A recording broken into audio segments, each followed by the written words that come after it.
Hi అండి, అందరికీ నమస్కారం. ఈ రోజు మనం ఎంతో చరిత్ర దాగి ఉన్న హిందూ దేవాలయం గురించి తెలుసుకుందాం.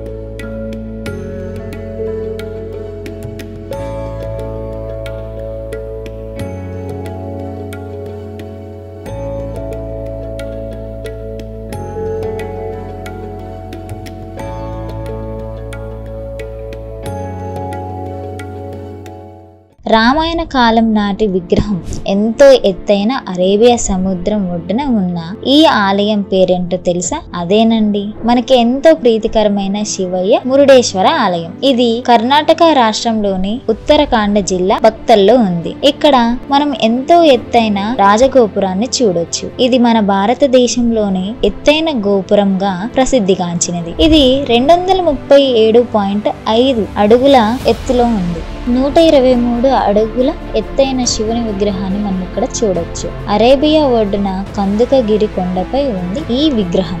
ఈ విగ్రహం వెండి రంగులో కాంతులు విరజిల్లుతూ ఉంటుంది. ఎదురుగా ఆయనకిష్టమైన నందీశ్వరుడు వెండి రంగులో ఉంటాడు. ఈ ఆలయం 3 వైపులా అరేబియా సముద్రం ఉంటుంది. మనకి మురుడేశ్వరలో స్నానం చేయడానికి చాలా తీర్థాలు ఉంటాయి. బ్రహ్మ తీర్థం, కమాండల తీర్థం, అగ్ని తీర్థం, భీమ తీర్థం, దేవ తీర్థం మొదలైన తీర్థాలు ఉన్నాయి.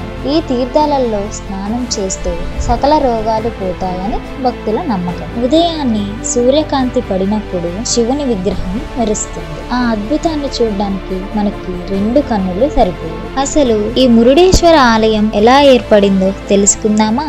ఇక చరిత్రలోకి వెళితే మురుడేశ్వరిది త్రేతాయుగం నాటి చరిత్ర. రావణాసురుడు గొప్ప శివభక్తుడు. అతను తపస్సు చేసి శివుణ్ణి ప్రసన్నం చేసుకుని ఆత్మలింగాన్ని పొందుతాడు. కానీ ఆత్మలింగాన్ని కింద పెట్టినట్లయితే నువ్వు మళ్ళీ ఎత్తలేవు అని కూడా హెచ్చరిస్తాడు. సరే అని చెప్పేసి ఆత్మలింగాన్ని లంకలో ప్రతిష్ఠించాలని అనుకుంటాడు రావణాసుడు. కానీ దేవతలకు ప్రతికూల పరిస్థితులు ఏర్పడతాయి అని భావించిన దేవతలు విష్ణుమూర్తిని వేడుకొనగా విష్ణుమూర్తి మాయతో సూర్యాస్తమయం అయ్యేలా చేస్తాడు. ఇదంతా తెలిసిన నారదుడు వినాయకుడికి చెప్తాడు. వినాయకుడు ఇదంతా విని బాలబ్రాహ్మణ వేషంలో రావణాసురుడి దగ్గరికి వెళతాడు. అప్పుడు రావణాసురుడు బాలబ్రాహ్మణ వేషంలో ఉన్న వినాయకుడికి ఆత్మలింగాన్ని ఇచ్చి, నేను సంధ్యావదనం చేసుకొని వస్తాను, ఇక్కడే ఉండు ఆత్మలింగాన్ని పట్టుకొని అని చెప్తాడు. కానీ బాలబ్రాహ్మణ వేషంలో ఉన్న వినాయకుడు, నేను ఎక్కువసేపు మోయలేను,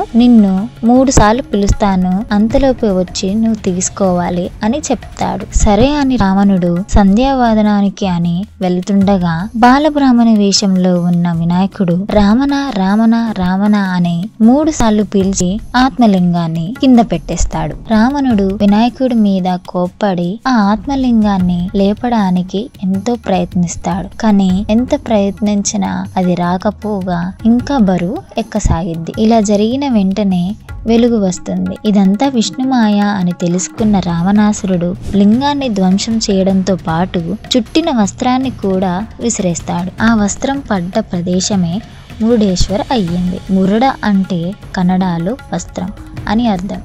సంతోషం అని కూడా అర్థం వస్తుంది. త్రిమూర్తులు, దేవతలు, మునులు, ఋషులు ఇక్కడ పూజలు చేసినట్టుగా మనకి అర్థమవుతుంది. ప్రధాన ఆలయం ముందు బంగారు రంగులో మెరుస్తున్న ధ్వజస్తంభం ఉంటుంది. ఆనాటి శిల్పకళ ఈ ఆలయంలో ఉట్టిపడుతుంది. మీకిప్పుడు ఒక డౌట్ రావాలి. అదేంటంటే, అసలు రావణాసురుడు ఆత్మలింగాన్ని ఎందుకు లంకలో ప్రతిష్ఠించాలి అనుకున్నాడని. మరి ఎందుకు ప్రతిష్ఠించాలనుకున్నాడో తెలుసుకోవాలంటే వెయిట్ ఫర్ పార్ట్ 2.